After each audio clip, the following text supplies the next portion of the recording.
este laudo internacional, incide en el juicio por peculado dentro del caso Signe? Pero claro, pues, si en el laudo arbitral están hablando de dolo, incide, pues, y esto debería darles vergüenza a los jueces Claro. que inclinaron la cabeza, hicieron caso a lo que les dijo, porque el Contralor Celi, con su equipo, hizo un informe, pero un informe de llorar, pues, sobre este tema, que demostraban el desconocimiento absoluto de la industria petrolera y falseaban incluso la verdad. Entonces, cuando hacen esto, la fiscalía lo que hace es copiar los argumentos de Contraloría sin beneficio de inventario y tomar en cuenta peritazgos de gente neófita en la materia. Y luego la Procuraduría aparece como acusadora particular del tema, para lucirse ante el gobierno, ante toda la gente. ¿Y qué sacaron? Un laudo en contra y que el contrato sigue vigente y tienen que respetarlo. Porque si no lo respetan, vendrá otro laudo y tendrán que pagarles esas sumas supermillonarias porque no supieron respetar los términos del contrato, que en este caso no había ningún tema de irregularidad.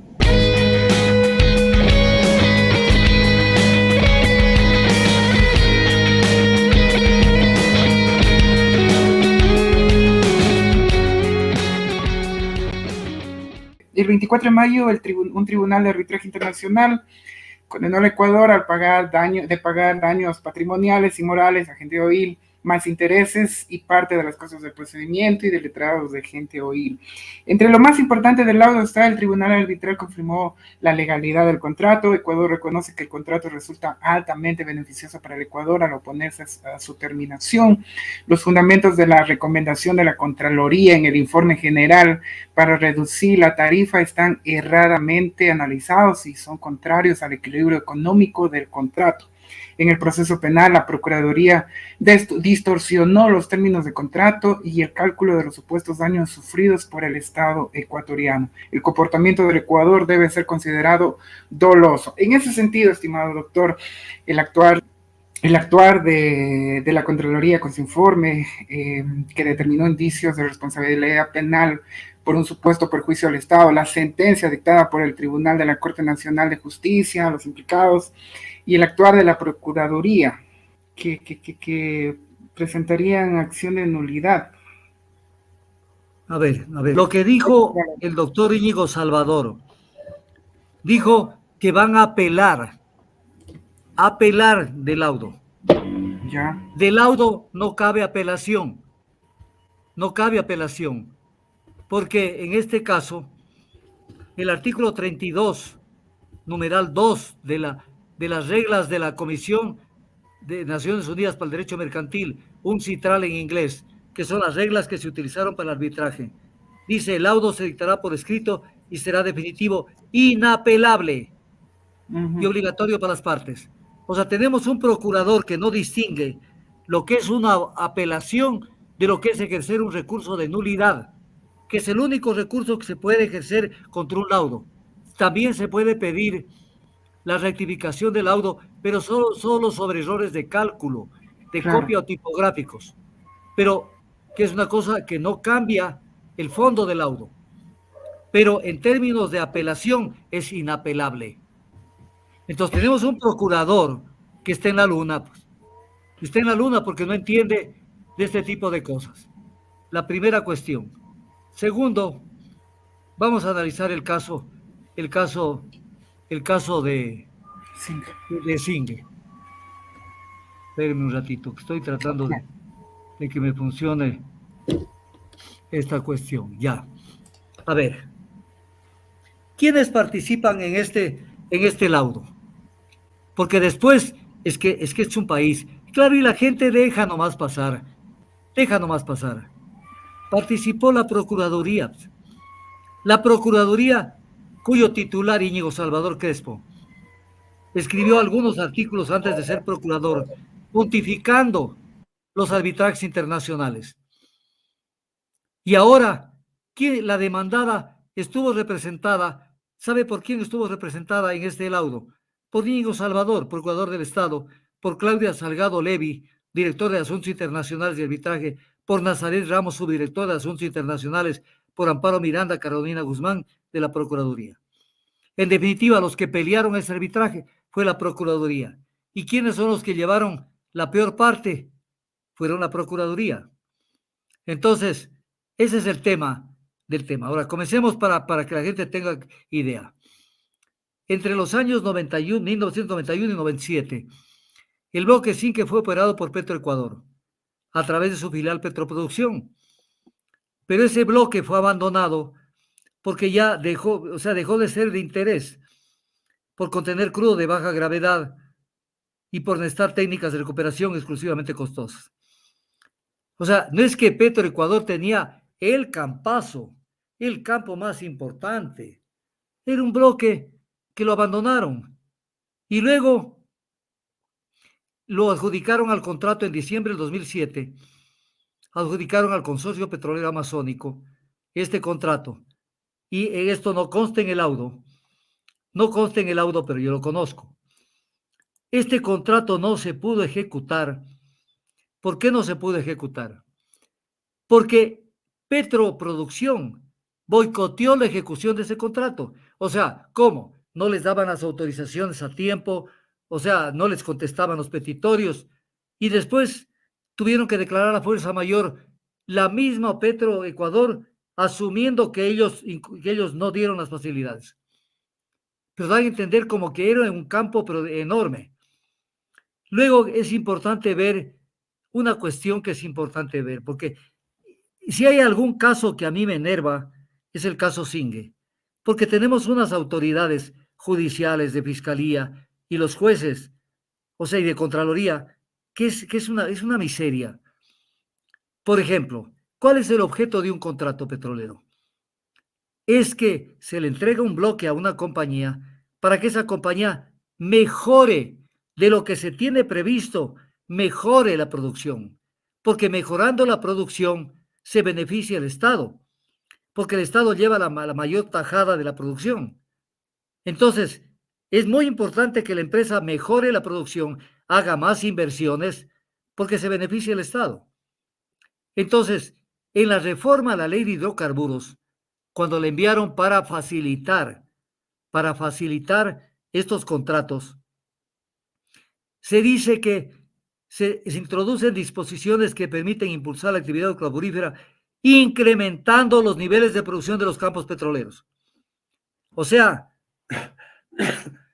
¿qué es lo que está diciendo? Que el objeto es incrementar la producción, pues. El objeto no es que se produzca lo mismo de lo mismo. Y después comenzaron a jugar con que está produciendo más allá de las reservas. Pero obvio es que tiene que hacer actividad exploratoria para incrementar reservas y seguir produciendo más.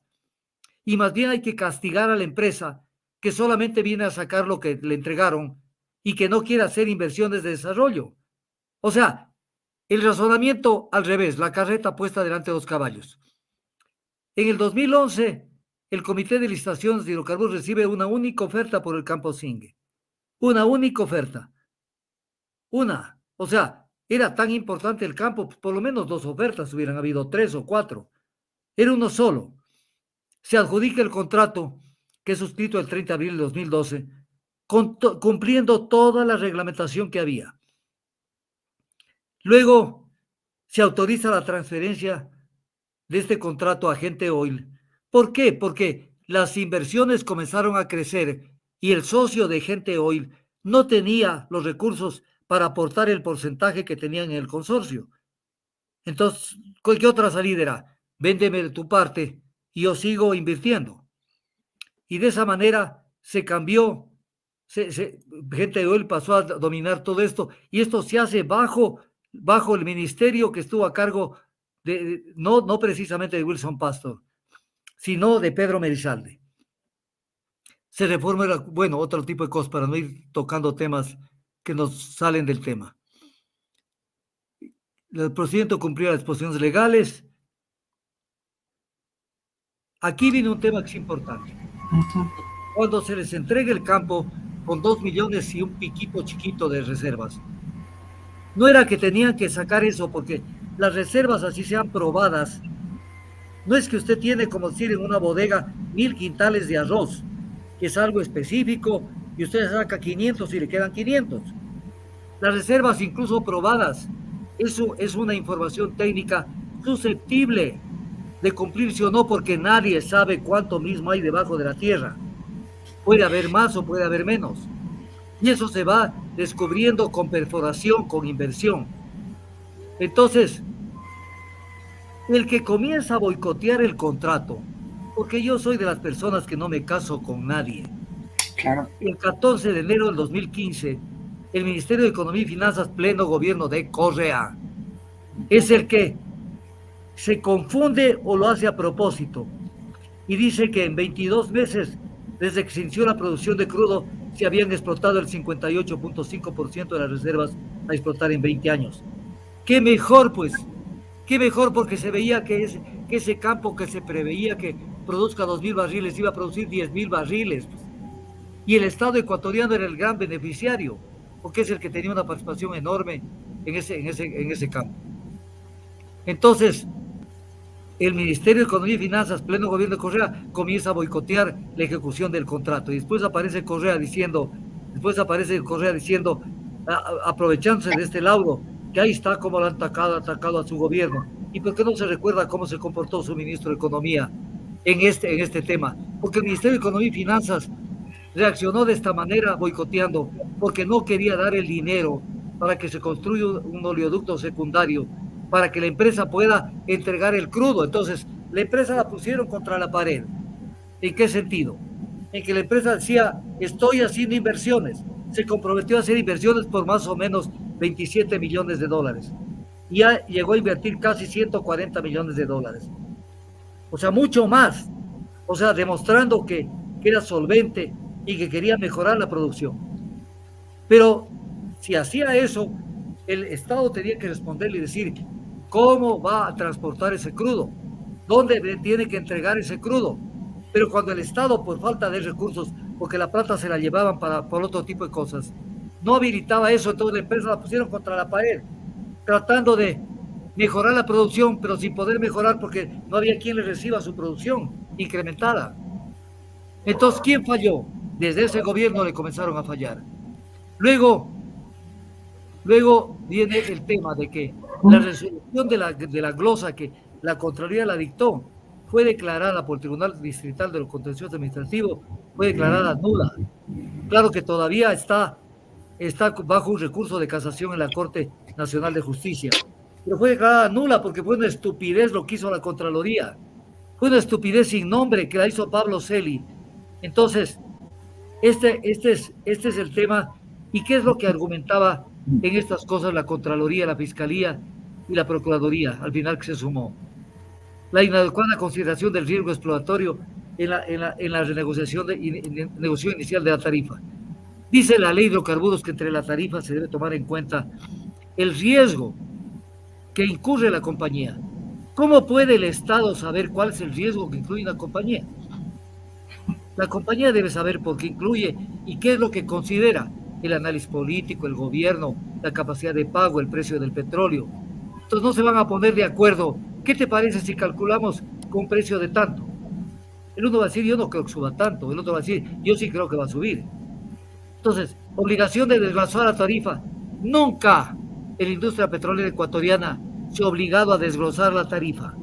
Y se les ocurrió solo en el caso Singue que se desglose la tarifa. Eso jamás se cumplió. La obligación de negociar sobre el 100% de las reservas probadas. No, señor, eso era para iniciar. Yo quisiera que sea un análisis campo por campo, los campos de Repsol, de Agim, todos los de Andes Petrol, de todos. Comenzaron con un monto de reservas y se fueron incrementando las reservas. ¿Por qué? Porque había más inversión en desarrollar más pozos. Luego dice la no justificación de la capacidad operativa y financiera de Gente Oil. Oiga, no sean ignorantes. ¿Cómo no van a ser ignorantes si está demostrada la capacidad financiera de Gente Oil? Cuando en vez de invertir 27 millones, invierten cerca de 140 millones. O sea, ponerse a discutir que no tenían capacidad financiera cuando los hechos demostraban que tenían capacidad financiera. Luego hablan del incumplimiento del artículo 79 de la ley de hidrocarburos, que decía que hay que mejorar las condiciones del contrato, pero para eso se dictó el decreto 1363, publicado en el Registro Oficial 293, el 27 de marzo del 2001, en donde se acepta que como mejoramiento de las condiciones económicas del contrato se pague una prima. Y esto le consultan al Procurador del Estado, quien con fecha 2 de marzo del 2015, el doctor Diego García, hace un análisis extenso del tema del contrato Singue y al final concluye que se ha cumplido con toda la normativa legal en lo que es la transferencia de derechos y obligaciones. Entonces viene el tema. Tenemos un pronunciamiento vinculante de la Procuraduría, que viene el nuevo procurador y se hace loco y no desconoce ese pronunciamiento. O sea, es el Ecuador. Entonces, luego, la acusación particular en el tema penal, ¿quién la presenta? La presenta la Procuraduría General del Estado con Íñigo Salvador. Pero ahí viene un tema que es importante, que la gente no lo ve. Yo no soy abogado de la empresa ni pretendo serlo, pero hay un tema de prejudicialidad. Si se pensaba que el contrato tenía vicios en la adjudicación y que el contrato en tal condición tenía que ser nulo, tenían que demandar la nulidad del contrato. Y obtenida la nulidad del contrato en la vía civil, entonces con esa sentencia pasar a atacar el tema penal. Fueron directamente al tema penal y cumpliendo el requisito de prejudicialidad. Y eso lo hizo el actual procurador, que después comandó el equipo para ver a dónde llegaban con este arbitraje. Luego, ¿qué podemos más decir sobre esto? El tribunal, hay muchas cosas sobre este tema. Después de un minucioso análisis de la prueba, dice en el 1277 del laudo, el tribunal concluye que el comportamiento de la demandada, o sea, el Estado, descrito anteriormente debe ser considerado doloso, al menos en la modalidad de dolo eventual. ¿El dolo qué es? Una figura del derecho penal, porque el dolo no se discute en otras instancias. Y aparece el procurador en esa rueda de prensa relámpago que dio para tratar de sacarse el toro de encima. Y dijo, el tema penal no tiene nada que ver con el laudo. Son las mismas personas jurídicas. Es lo que se llama identidad subjetiva y objetiva de la acción. Y viene haciéndonos que es otra cosa el tema penal. En el tema penal hicieron lo que les dio la gana. Luego dice, la acusación presentada en su nombre incluye imputaciones contrarias a lo que la Secretaría antes del 2008, igualmente el ministro, habían afirmado de forma inequívoca, porque hay certificaciones de la Secretaría de Hidrocarburos que dicen, por ejemplo, que la tarifa nunca ha sido desglosada y entre cosas que obraban a favor de gente hoy. Luego, en el 1278 del laudo dice, el tribunal considera probado que la demandante, o sea, gente hoy, ha sufrido daños en su reputación y buen nombre, porque claro, toda esa campaña que les mandaron encima. El tribunal por mayoría considera que la demandada tiene derecho a ser compensada por los daños morales. Decisión del tribunal, por unanimidad, que la demandada es responsable de las consecuencias del incumplimiento de la obligación resultado de recibir todo el crudo producido por la demandante en el lugar asignado el CFE Sanzaguari y de lucro cesante que ese incumplimiento ha causado a la demandante. Claro, pues, porque es como que alguien tiene ya los quesos hechos de la leche y nadie no le quiere recibir con quién firmó el contrato que le compre los quesos, que se le pudren los quesos. Ya tenían pues el petróleo y el Estado no quería recibir ese crudo, boicoteando la recepción, que es consecuencia la demandada de las consecuencias derivadas por responsabilidad precontractual de la obstrucción de la solución integral, que era la construcción de un ducto paralelo, que la demandada ha incumplido el contrato a través de la reducción unilateral del ingreso disponible y es responsable de tal incumplimiento, que ha causado daños morales a la demandante, y así una cantidad de cosas. Y por eso les condenan a pagar más o menos 11 millones de dólares. Correcto. Entonces, esto es más o menos así a ojo de rápido. Gracias. Yo tengo toda la información. Estimado doctor, ¿esta decisión, este laudo internacional, incide en el juicio por peculado dentro del caso Singue?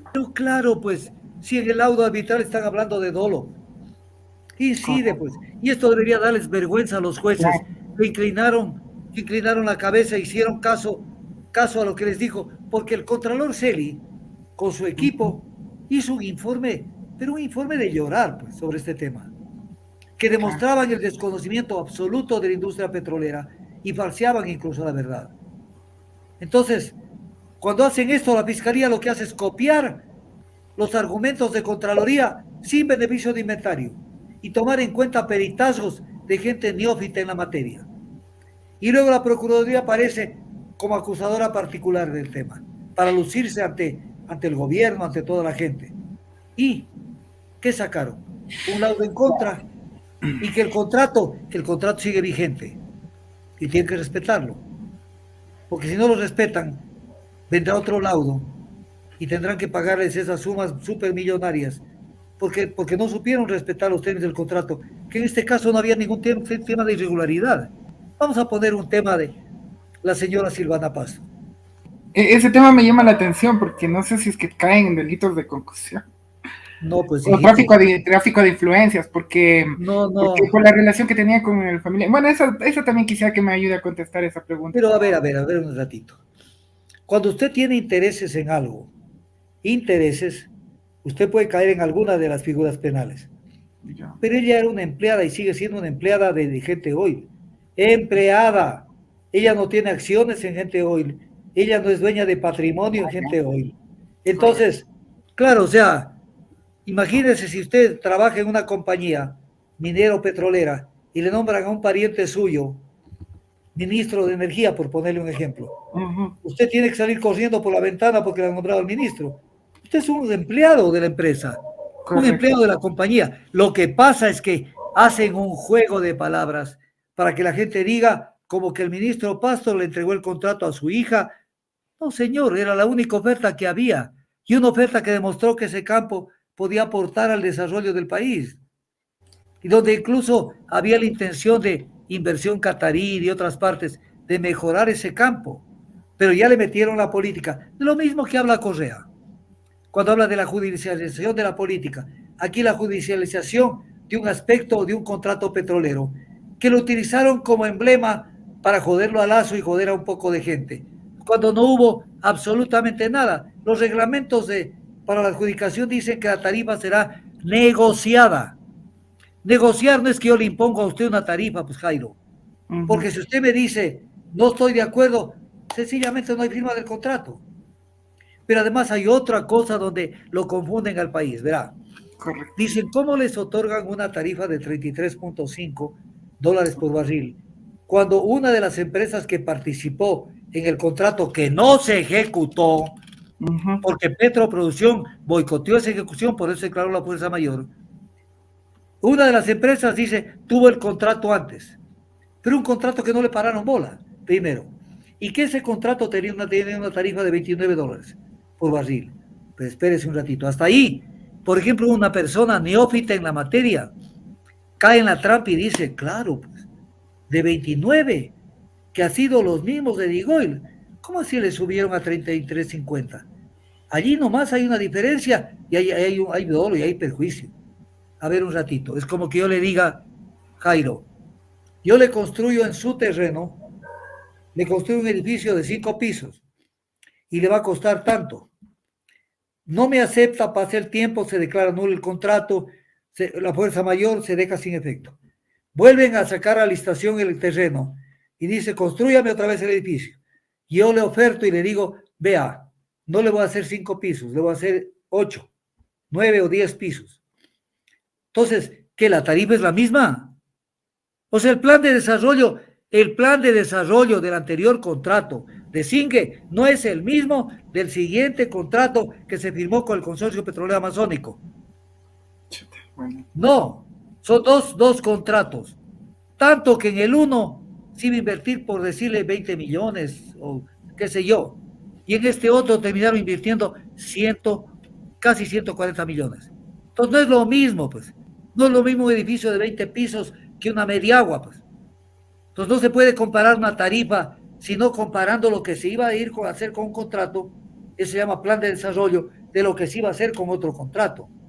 Entonces lo confunden al pueblo y la gente rápidamente reacciona y dice, ven los ladrones, 29 costaba el barril y acá les ponen 33.50.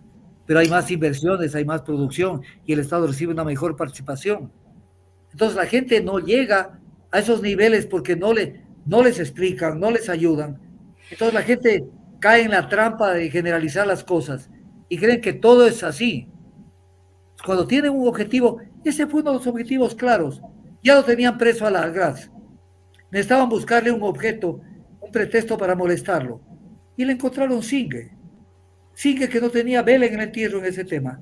Era miembro del comité de licitaciones. Pero ahí no hubo ninguna irregularidad.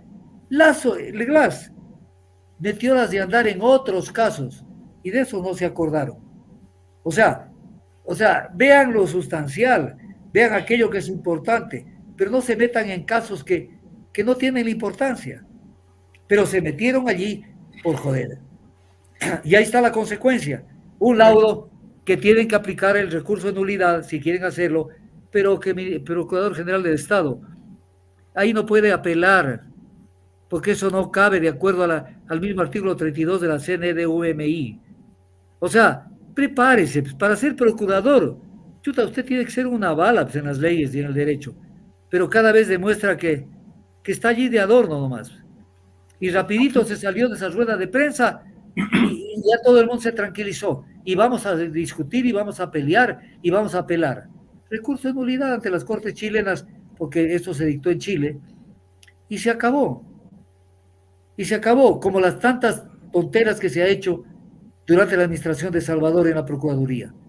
Entonces él tiene que responder y todavía sale diciendo que se va a aplicar el derecho de repetición contra él hay que aplicarle. Porque él metió jurungos, él metió leña al fuego, él apareció como acusador particular. Entonces él es el que tiene que responder, pues. Porque el que se mete a ese tipo de cosas tiene que responder, pues. Entonces ahí está el caso Singue, que fue una bofetada, pero un caso que ellos comenzaron a boicotear desde antes mismo. Ministerio de Economía y Finanzas, año 2015. Ellos comenzaron a boicotear la ejecución de ese contrato. Correcto, que espero que el señor Correa se acuerde. Solamente se acuerda no, de esto me atacaron, a mi gente. ¿Y qué hizo tu ministro de Economía y Finanzas boicoteando la ejecución del contrato? Por ejemplo, ese dato no ha aparecido en ninguna parte. Lo estoy dando como primicia.